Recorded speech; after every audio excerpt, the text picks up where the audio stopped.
Trending stocks के बारे में बातचीत करेंगे और ट्रेंडिंग स्टॉक्स के साथ साथ 2026 के पसंदीदा शेयरों, 2026 के पसंदीदा स्टॉक्स, सेक्टर्स, इन तमाम शेयरों पर बातचीत करेंगे। अब मैम आप बताइए कि अगर 2026 में आप जो अभी बता रही थी कि आपने कुछ सेक्टर आइडेंटिफाई किए हुए हैं, तो वो कौन से होंगे? मैं चाहता हूँ कुछ शेयर भी आपके साथ डिस्कस करूँ, इसलिए हम चाहेंगे कि उत्तर थोड़े थोड़े छोटे रहें ताकि ज़्यादा से ज़्यादा आप जो आपके 8 मिनट बचे हैं उसका हम लाभ ले सकें। जी मैम, तो पहले सेक्टर्स। जी ठीक है, तो देखिए 6 सेक्टर्स हैं, अपने हिसाब से रोटेशन करिए, लेकिन मैं प्रायोरिटी भी दे दूंगी कि कौन से 2 टॉप रह सकते हैं। ठीक। एनबीएफसीज है, मेटल्स है, IT, media, pharma and energy. ये 6 ऐसे सेक्टर्स है जिस पर मेरा फोकस रहेगा और जहां मौका मिले इन स्टॉक्स में, इन सेक्टर्स में स्टॉक स्पेसिफिक एक्शन हम लोग लेंगे। सो ये 6 सेक्टर्स पर नजर बना करके रख सकते हैं। एनबीएफसी, मेटल, एनर्जी, आईटी, ये 4 हो गए। 2 और कौन से बताया आपने? Media and pharma. Media and pharma, यहाँ पर भी नज़र रखें। चलिए ठीक है ma'am, media, pharma, IT, energy, metal, NBFC. चलिए ठीक है, ये जो है 6 सेक्टर ऐसे हैं जहाँ पे 2026 में अंबाला जी को ऐसा लगता है कि ये बेहतर प्रदर्शन कर सकते हैं, यहाँ पे आपकी पोजीशन होनी चाहिए। अब इसमें आप कुछ टॉप 2 बताने वाली थी। टॉप 2 में मेरी नजर में यहाँ पर अभी आपका एनर्जी रहेगा और आईटी रहेगा। पावर तो और आईटी, ठीक है, पावर और आईटी पे रखिए फोकस। यहाँ पे अगर इन 6 में से इन 2 में भी आपकी पोजीशन है तो आप बेहतर प्रदर्शन कर सकते हैं। तो ये आईटी आपकी स्क्रीन पर, और 2025 में अभी हम दिखा रहे थे कि अच्छा प्रदर्शन नहीं किया है और इन दोनों सेक्टर्स ने अंडर परफॉर्म किया है। तो ये 2 सेक्टर 2026 में आपकी थीम हो सकते हैं। यहाँ पर जो है बेहतर रिटर्न पूरे साल भर के लिए, जो लोग ट्रेडिंग नहीं इन्वेस्टमेंट करना चाह रहे हैं 1 साल के नज़रिए से, उनके लिए यहाँ पर जगह है, मौका है। मैम, सुबह के शो में आपने कुछ एक शेयर भी रिकमेंड किए थे और हमने उसके एक प्लेट भी बनवाई है। मैं चाहूँगा कि वो नाम जो है आप एक बार बता सकें ताकि जो है उसको हम स्क्रीन पर भी दिखा दें कि जो लोग अपने पोर्टफोलियो को बनाने की कोशिश कर रहे हैं, 2026 के लिए रिव्यू करना चाह रहे हैं, उनके लिए जो है कौन कौन से शेयर होने चाहिए। ये देखिए स्क्रीन पर है। मैम आप अपने मुखार बिंदु से जरा इनका नाम ले लीजिए, बाकी हमारे दर्शक तब तक ये नाम सामने है, इसको आप नोट कर लीजिए। जी मैम। जी देखिए, ऑरेंज सीमेंट है, टीना रबर है, राजेश एक्सपोर्ट है, ब्लू स्टार है, Groww, NAM India, BSC and Hind Copper, Hind Zinc, Shakti Pump, IREDA, PNB, SAIL, Reliance and Tenco Industries. तो ये कुछ ऐसे 14 स्टॉक्स हैं जो कि मेरे रडार पर हैं और अगले 1 साल के नजरिए से अगर मैं देखूं तो ये निफ्टी इंडेक्स को बीट करने के दम रखते हैं ये स्टॉक्स, सीएजीआर मतलब एनुअल रिटर्न के बेस पर, और एक अपसाइड की पोटेंशियल इन सब में है। कुछ स्टॉक्स अभी थोड़े से ओवरबॉट है जो कि मेटल्स में है, तो मेटल में थोड़ा सा आप पुल बैक में सिप मोड पर खरीदारी करें। बाकी स्टॉक्स को अगर मैं देखूं तो फिलहाल के करंट प्राइस पर 2026 के अंत होते होते बढ़िया प्राइस पर अभी भी है, तो फ्रेश एंट्री यहाँ पर बनती है। बस मेटल्स में थोड़ा सा सिप का व्यू रखिएगा, that's it. Hindustan copper, Hindustan zinc, SAIL, इसमें अभी मतलब सिप का व्यू रखिए, बहुत बड़ी पोजीशन ना बनाइए, काफ़ी रैली आ चुकी है, ये सलाह है।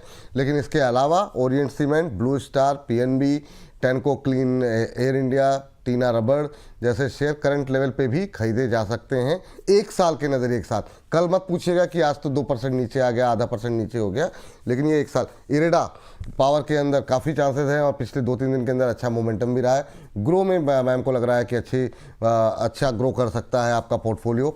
बीएससी अच्छा रिटर्न दे सकता है, 2025 में भी अच्छा परफॉर्म किया, 2026 में कंटिन्यू रह सकता है। रिलायंस में अच्छे रिटर्न की उम्मीद कार्यक्रम के शुरू में ही बताई मैम ने, और ये आगे भी अच्छा परफॉर्म करता हुआ दिखाई दे सकता है। तो ये जो मॉडल पोर्टफोलियो अंबाला जी ने बनाया है, इस पर आप रखिए नज़र। इसमें मिड कैप भी है, लार्ज कैप भी है, एक अच्छा कॉम्बिनेशन बनाने की कोशिश की गई है कि हर तरीके के सेक्टर्स, हर तरीके के कैप के शेयर्स जो है वो इसमें शामिल किए गए हैं। तो यहाँ पर अच्छे रिटर्न की, अगर 10-12 शेयरों का अगर एक समूह बनाना हो थोड़ा थोड़ा करके, अगर आप 2026 के लिए निवेश कर रहे हैं तो यहाँ पे निगाह रख सकते हैं। चलिए, अब बचे हुए हैं कितने मिनट? 4 मिनट मैम आपके लिए। उसके बाद से जो है 2 और विशेष मेहमान हमारे साथ जुड़ेंगे, उनसे भी पूछेंगे। लेकिन आज की जो थीम चल रही है उसमें मैम कल एक खबर आई वोडाफोन को लेकर के, और वोडाफोन आपसे डिस्कस ना हो, आप और एक रचित जी, 2 लोग काफ़ी पॉजिटिव रहे हैं इसको लेकर के। कल खबर आई, क्या धुआं, मतलब इतनी लोगों की धड़कनें बढ़ गई। पहले तो मतलब लोअर सर्किट लगते हुए दिखाई दिए, पहले 10%, फिर उसके बाद से जो है 15% का लोअर सर्किट। लेकिन आज एक और बड़ी खबर आ गई कि प्रमोटर से इनको 5,388 करोड़ जो है करीब करीब जो है वो मिलेंगे। और आपको बता दें कि ये इसी साल मिलने वाले हैं। ये पहले की पुरानी डील है, कोई ऐसा कुछ नया वो नहीं है इसमें, लेकिन ये अब जो है कि इसी साल मिलने जो अगले 12 महीनों में जो है एक बड़ी रकम करीब 3,000 करोड़ 2,800 समथिंग करोड़ जो है वो इस साल मिलेगी। विलय से जुड़ी हुई देनदारियों के बदले ये रकम जो है कंपनी को मिलनी है। 2017 में वोडाफोन और आइडिया के बीच में जो विलय हुआ था उसकी शर्तों का अब जो है इम्प्लीमेंटेशन होगा। आपको बता दें कानूनी, टैक्स या रेगुलेटरी देनदारी के निपटारे के मकसद से यह समझौता हुआ था। और क्या शानदार रिकवरी है, ऐसा लगा था कल तो कि 9 रुपये तक पहुंच जाएगा, लेकिन कल भी अच्छी रिकवरी आ गई लास्ट टाइम पे और अब फिर से 11 के ऊपर। मैम, क्या आपकी रणनीति में, आपकी सोच में वोडा को लेकर के कोई बदलाव आया है? और अभी जिनके पास नहीं है और कल की वोलेटिलिटी और तमाम चीज़ों को देख करके वो अगर कोई खरीदना चाह रहा है तो उनके लिए क्या सलाह रहेगी? करंट लेवल पे खरीद सकते हैं क्या, नए उच्चतम स्तर बनते हुए 6% ऊपर? यस और मैं आपके माध्यम से ना एक सवाल तो पूछूंगी सबसे, जो भी लोग रेगुलरली हमें वोडाफोन के व्यू को ट्रेड करते हैं या ऑब्जर्व करते हैं, कल ये 10 से 10:30 के बीच में आया, क्या आपने खरीद लिया? अगर हाँ तो 9 रुपए का स्टॉप लॉस लगा करके रखिए और बने रहिए 12 से 14 रुपीज के टारगेट के लिए। तो जब चीज आपको पहले से पता है कि कुछ अच्छा लग रहा है आपको, तो उसके गिरने का वेट करो किसी भी रीजन से। इसीलिए मैंने बोला है कि अगर किसी रीजन से कोई स्टॉक गिर जाता है तो उसको खरीदने की तैयारी करनी चाहिए। आज सुबह किसी स्टॉक का नाम आया था, याद तो नहीं आ रहा अभी। वोडाफोन आइडिया, अगर आप 11.5 पर खरीद रहे हो, 11.40 रुपए पर आप खरीद रहे हो, स्टॉप लॉस से कॉम्प्रोमाइज नहीं कर सकते, अभी भी 9 रुपए ही है। टारगेट यहाँ पर अभी भी 12 रुपए ही है। तो 12 से 14 का जंप आप देखोगे, लेकिन 12 रुपए का आपका पहला टारगेट बनता है। तो रिस्क रिवॉर्ड अभी एंट्री करने वालों के लिए तब तक फेवरेबल नहीं होगा जब तक ये 14 रुपीज ना जाए। So strategy could be here this कि आप 11.40 रुपए पर खरीद रहे हैं, तो 12 के बाद जैसे ही आए तो 11.50 रुपए पर ट्रेलिंग लगा करके रख लीजिए। एंड 12 रुपए का target is very very possible, हो सकता है आज भी आ जाए। So this is the view. Current entry बनाना है तो कर सकते हैं। स्टॉप लॉस मैं छोटा नहीं कर पाऊंगी चाह करके भी, बट ठीक है, थोड़ा सा हम यहाँ पर एक मार्जिन इंक्रीज कर सकते हैं। 9.35 रुपए का स्टॉप लॉस से नीचे इसमें बात नहीं बन पाएगी, इतना तो इसको चाहिए ही, इसका नेचर वैसा है। तो आप फिलहाल फ्रेश एंट्री के लिए ठीक है, आप इसको ट्रेड के लिए रखो। और जो टारगेट दिए हैं, जैसे ही 14 रुपीज तक की भी टारगेट आपको अगर अगले एक क्वार्टर में निकल जाए तो फिर आप ट्रेल करके रख लीजिएगा 12 रुपए पर, because that gonna act as a support after that. और उसके बाद आप इसको जितना समय दे सकते हैं दीजिए, जितना समय दे सकते हैं। अभी भी करंट लेवल पे खरीदारी कर सकते हैं। मीरा कुकेडिया जी कह रही हैं, Ambala ma'am thank you for your advice. इसके अलावा बिट्टू गौर जी कह रहे हैं, नमस्ते विपुल जी, मैं अंबाला जी का डाई हार्ट फैन हूँ, उनकी बात मेरे लिए पत्थर की लकीर है। ये देखिए मैम, उनकी बात मेरे लिए पत्थर की लकीर है। इन्होंने सवाल भी पूछा है एथर एनर्जी को लेकर के, लेकिन मैम आप कल कह रही थी कि मतलब फ़ैन है नहीं है, लेकिन आप देखिए पत्थर की लकीर अगर कोई कह रहा है तो अब आप सोच सकती हैं कि मतलब कितने बड़े प्रशंसक हैं आपके। हमारे साथ एक और चेहरा जो है स्क्रीन पर दिखा दीजिए, बाजार नीचे आ रहा है तेज़ी के साथ, तो उस चेहरे पर को भी नमन कर लिया जाए। नए साल की पहले तो बहुत बहुत शुभकामनाएँ। हमारे साथ रची जी जुड़ चुके हैं और जैसे बाजार इंट्राडे लो के नज़दीक पहुंच रहा था, मैं समझ रहा था कि समय हो गया है। और कल भाई साहब गए बाजार की, मतलब जो है 26,100, मतलब मुझे तो लगा आज ही कहीं 26,200 ना हो जाए। भाई साहब के जाते ही फिर भाई साहब के आने का टाइम हुआ, मैंने कहा इंट्राडे लो पे बाजार, अच्छा मैंने कहा रची सर का टाइम हो गया आने का। हाँ, तो बहुत बहुत स्वागत रची सर आपका। लेकिन हंसी मजाक चलता रहेगा। नए साल की पहले तो सर हाथ जोड़ करके बहुत बहुत शुभकामनाएं आपको, हम सब के लिए ये साल बहुत अच्छा रहे। मैम के जाने का वक्त हो रहा है, इसलिए मैं इथर पे पहले व्यू ले लेता हूँ मैम से। मैम, इथर एनर्जी को लेकर के बिट्टू जी आपसे जानना चाह रहे हैं, तो इनको ज़रूर बताइए आप। और चूंकि ये हमारे ट्रेंडिंग स्टॉक्स में भी कल भी अच्छा चल रहा था, अभी करंट लेवल पर बाय कर सकते हैं क्या इथर? करंट लेवल पर पूरा बाय मत करिए, थोड़ा सा रुक के करिए। इथर एनर्जी चलेगा, दैट्स श्योर, मतलब दैट्स माय ओपिनियन, लेकिन करंट प्राइस से ही चलेगा, थोड़ा सा डाउट लगता है। आप इसको ना थोड़ा सा स्लो पार्ट्स में इसको खरीदिए। आज आप खरीदो, मैं खरीदने के लिए मना नहीं कर रही, क्योंकि यहाँ से जो आपको एक टारगेट मिलेगा वो 850 से लेकर के, मेरी एक्सपेक्टेशन इस स्टॉक से काफी है, 1000 तक ये जा सकता है। और 26 का ही व्यू है, 2026 का ही। 800 1000 पार कर सकता है। लेकिन खरीदारी आप इसमें थोड़ा सा आज कर लीजिए ताकि आपके ध्यान में रहे, और लगभग आप इसमें 710 705 के लिए तैयारी रखिएगा। आएगा तो वहां पे थोड़ा सा खरीद जरूर लीजिए।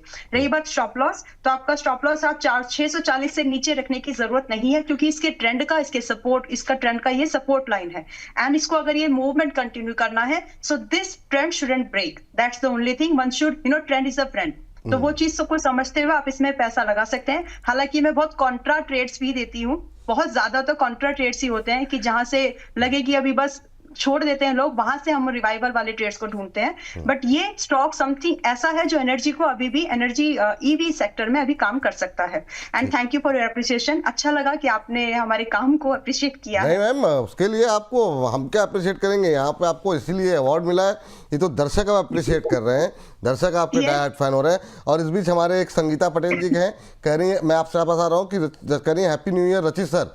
मतलब हम बैठे हुए हैं यहाँ पर, अंबाला मैम बैठी हुई हैं, हैप्पी न्यू ईयर सिर्फ रचित जी को, ये तो थोड़ी सी नाइंसाफ़ी है मैम। हाँ यस मैम। और मैम ये साल आप और उन्नति करें, तरक्की करें, आपकी टीम तरक्की करे, आपका फैमिली तरक्की करे। मेरी तरफ से एक बार फिर से बहुत बहुत शुभकामनाएं। आप कुछ कह रही थी, आप कह लीजिए और साथ में डिस्क्लोजर दे दीजिए। जी मैम।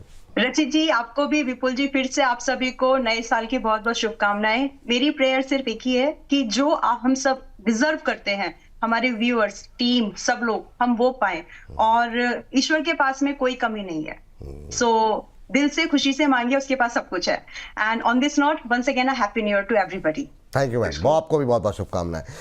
रजी सर वेलकम। और हमारी अभी जो थीम चलती है, जैसा कि प्रोग्राम का फॉर्मेट है, वो चल रही है सर, और ट्रेंडिंग स्टॉक्स पे बातचीत कर रहे हैं। लेकिन आज ट्रेंडिंग स्टॉक्स पे पहला डिस्कशन करने से पहले, जैसे अंबाला जी से भी मैंने पूछा, आपसे ही पूछेंगे 4-5 कोई ऐसे शेयर जो 2026 में आपको लगता है कि ये आपके पोर्टफोलियो में ज़रूर होने चाहिए आज के दिन या आज के 2 दिन बाद, जब लोग थोड़े से होश में आ जाएं, थोड़ा सामान्य हो जाएं। बहुत सारे लोग ऐसे होंगे जो अपना सुरूर में होंगे, बहुत सारे लोग होंगे ऐसे जो, ठीक है, पार्टी करना अच्छी बात है, खुश होना चाहिए इंसान को।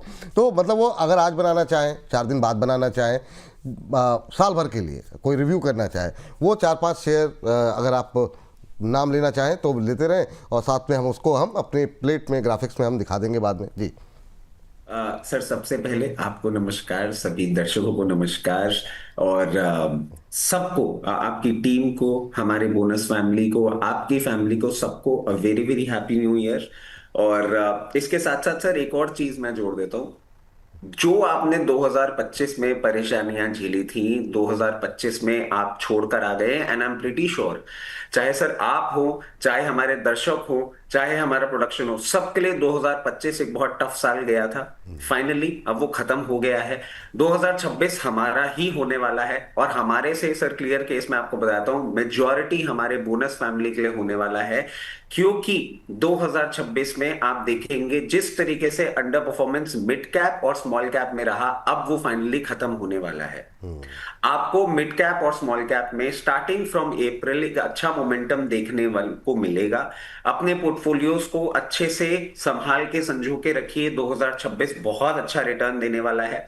इसके साथ साथ सर मैं सिर्फ स्टॉक की बात नहीं करना चाहूंगा, मैं क्लियर केस आपको एक चीज बताना चाहूंगा। 2026 will be the year of defense.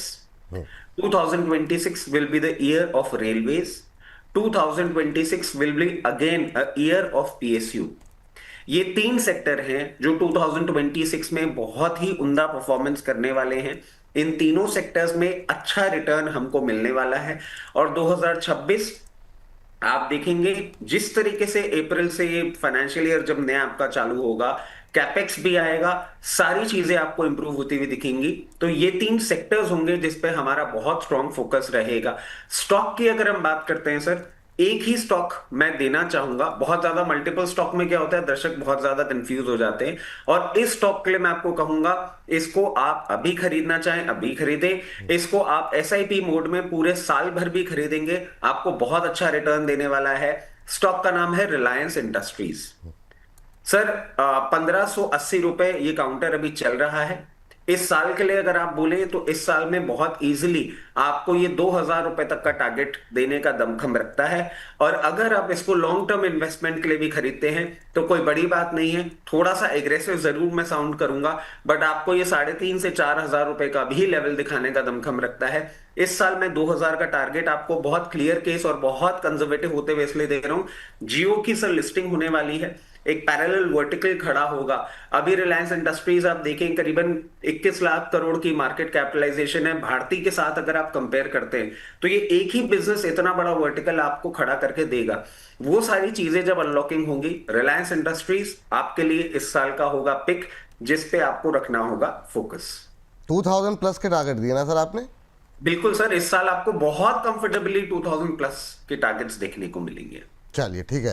तो जो है यहाँ पर डिफेंस, रेलवे, पीएसयू की थीम जो चल रही है वो आगे भी कंटिन्यू रहेगी, जिस पर हम लोग लगातार बात कर रहे हैं। रेलवेज ने अंडर परफॉर्म किया है, पावर ने अंडर परफॉर्म किया है। मुझे आपके साथ में जोड़ रहा हूँ, हालांकि पीएसयू में सब आ जाते हैं, लेकिन पावर में मुझे लगता है कि सर एक आउट परफॉर्मेंस इस साल रहनी चाहिए, जो अंडर परफॉर्मेंस देखने को मिली है। रिलायंस इंडस्ट्रीज़, वीएलए अंबाला जी ने भी अभी रिकमेंड किया 2026 के लिए, आपके भी पसंदीदा शेयरों में शामिल हो गया है। तो काफ़ी लोग जब एक ही शेयर के बारे में बात करें तो ये मान लीजिए कि कुछ बात होगी। यहाँ पर अब अच्छे रिटर्न की उम्मीद कर सकते हैं। 2000 प्लस के टारगेट यहाँ पर देखने को मिल सकते हैं। ये रचित जी की राय आपकी यहाँ पर आपकी स्क्रीन पर जो है वो देखने को मिल रही है। Best pick for 2026 Reliance Industries, target 2000 plus के देखने को मिल सकते हैं।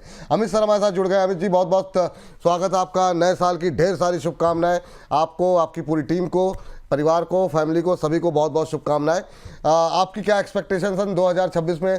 आप इक्विटी के लिहाज से, और खैर आप तो इक्विटी कमोडिटी दोनों देखते हैं, दोनों के लिहाज से बता दीजिए सर कैसे पोर्टफोलियो बनाएं और आपके पसंदीदा कुछ शेयर हो ताकि हम उसको स्क्रीन पर दिखा सकें। विपुल जी, ओवरऑल मुझे ऐसा लगता है कि बाजार अच्छे रहने चाहिए। 27,000 के पार तो मैं देख ही रहा हूँ। आपको पहले भी बोला था मैंने लास्ट टाइम, जब 27,500 के आसपास का निफ्टी मिनिमम देखता हूँ, और अगर सब कुछ ठीक रहा तो 31,000 रुपये भी दूर, 31,000 पॉइंट भी दूर नहीं रहेंगे।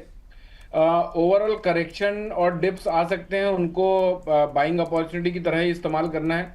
सेक्टर की अगर मैं बात करूं तो निफ्टी 31,000 ना सर 2026 में? 2026 में आएगा नहीं आएगा थोड़ा डाउटफुल है, लेकिन आ सकता है, पॉसिबल है। नहीं तो 2026 के लिए आपके मन में कोई टारगेट है सर? 27,500 2026 के लिए 27,500, ठीक है सर। हाँ जी। और ओवरऑल अगर सेगमेंट वाइज और स्पेसिफिक स्क्रिप्ट की बात करूं तो रिलायंस इंडस्ट्री तो मेरा हमेशा से ही फेवरेट रहा है। रचित जी ने भी बोला और परसों भी मैंने इसकी बात की थी। रिलायंस इंडस्ट्री मार्केट का ड्राइवर रहा है और रहेगा आगे भी। ओवरऑल एक और स्टॉक है सर, सन फार्मा। सन फार्मा को भी लिया जा सकता है, लेकिन थोड़ा अगर डिप में मिले तो वो बहुत अच्छा होगा। डिप तो खैर बहुत यहाँ से 200-300 पॉइंट 10-12% की डिप मिलती है तो वहां पर ले सकते हैं। ओवरऑल 1500 का मंदा नहीं लगता है, लेकिन 2300 और 2500 रुपए के टारगेट दिख सकते हैं इसमें। और दूसरा एनबीएफसी एक अच्छा चलने का टारगेट एक बार फिर से बता दीजिए, कितना बताया सर आपने? 2200-2300 रुपए के टारगेट दिखते हैं इसमें सन फार्मा में आने वाले 1 से 1.5 साल में। अच्छा ठीक है सर, जी जी हाँ आगे। 1500 का मंदा नहीं लगता है। अगर कोई भी डिप मिले तो 1500 रुपए तक एक्यूमुलेट करना चाहिए इसको। 1500 रुपए के नीचे की अगर कभी क्लोजिंग आई तो हो सकता है तकलीफ में जाए। और दूसरा एनबीएफसी एक अच्छा सेगमेंट लगता है। एनबीएफसी में भी एक धुरंधर शेयर है अपना, बजाज फाइनेंस और बजाज फिनसर्व, दोनों में से कोई भी स्टॉक ले सकते हैं। ये भी डबल होने की ताकत रखते हैं, लेकिन डबल इमीडिएटली नहीं, 2-3 साल लग सकते हैं डबल होने में। ठीक, 2 से 3 साल का नजरिया अगर बजाज आपका फाइनेंस का डिविडेंड यील्ड भी बहुत अच्छा है, तो Bajaj is one of my favourite stock. और बजाज में डिस्क्लेमर भी दे दूं कि मेरी फैमिली में इसकी काफी टाइम से होल्डिंग भी है। ठीक, बजाज फाइनेंस, बजाज फिनसर्व 2 से 3 साल में दोगुना होने की क्षमता रखता है।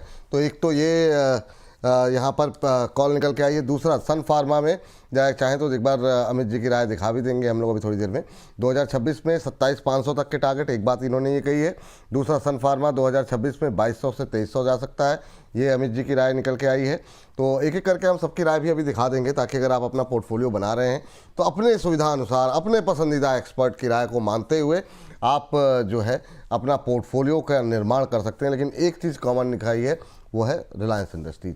वो 3 एक्सपर्ट्स की पोर्टफोलियो में तीनों के तीनों में यहाँ पर आता हुआ दिखाई दे सकता है। अमित जैन की राय जो है यहाँ पर आप स्क्रीन पर देख सकते हैं 27,500 तक जा सकता है निफ्टी। सन फार्मा जो है 2200 से 2300 तक के टारगेट निकल के आ रहे हैं। और बजाज फाइनेंस, बजाज फिनसर्व 2 से 3 साल में 2 गुना हो सकता है, ये उन्होंने कहा है।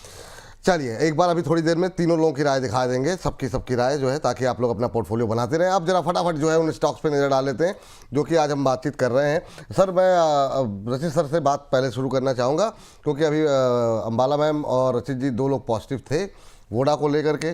सर हैप्पी न्यू ईयर रचित जी, हैप्पी न्यू ईयर आपको भी और पूरे दर्शकों को भी, भूल गया बोलना। Happy new year sir. चलिए अब जरा बात बताइए सर वोडा को लेकर के। कल तो काफ़ी पैनिक थोड़ा सा हो गया था, ऐसी स्थिति देखने को मिल रही थी। अब आज प्रमोटर वाली खबर आ गई, प्रमोटर वाले पैसे मिलेंगे। हालांकि एक साल में जो है 28-30 हज़ार करोड़ रुपए के आसपास मिलेंगे, थोड़े थोड़ा करके मिलते रहेंगे इनको। क्या टिप्पणी रहेगी सर वोडाफोन आइडिया को लेकर अभी? सर पहले एक अगर अपन चीज समझें, कल जो हुआ वो एक अजीब कंफ्यूजन बोलेंगे सर उसको, क्योंकि प्रैक्टिकली जो न्यूज थी उसकी पुष्टि पूरी तरीके से हो नहीं पाई और स्टॉक ने अपना रिएक्शन दे दिया।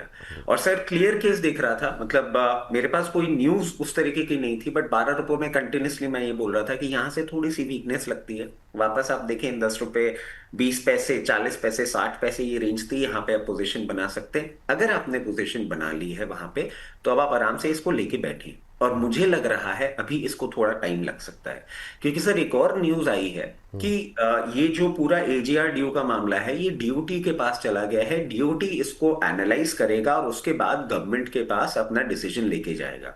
It might happen in a week, 2 week, 3 week, month, 2 month, इसका कोई टाइमलाइन नहीं दिया गया है। अभी थोड़ा सा टाइम टेकिंग काम हो सकता है, और जब तक ये टाइम चलेगा तब तक वोडाफोन आइडिया में आपको एक जेस्टेशन पीरियड जो होता है वो देखने को मिलेगा।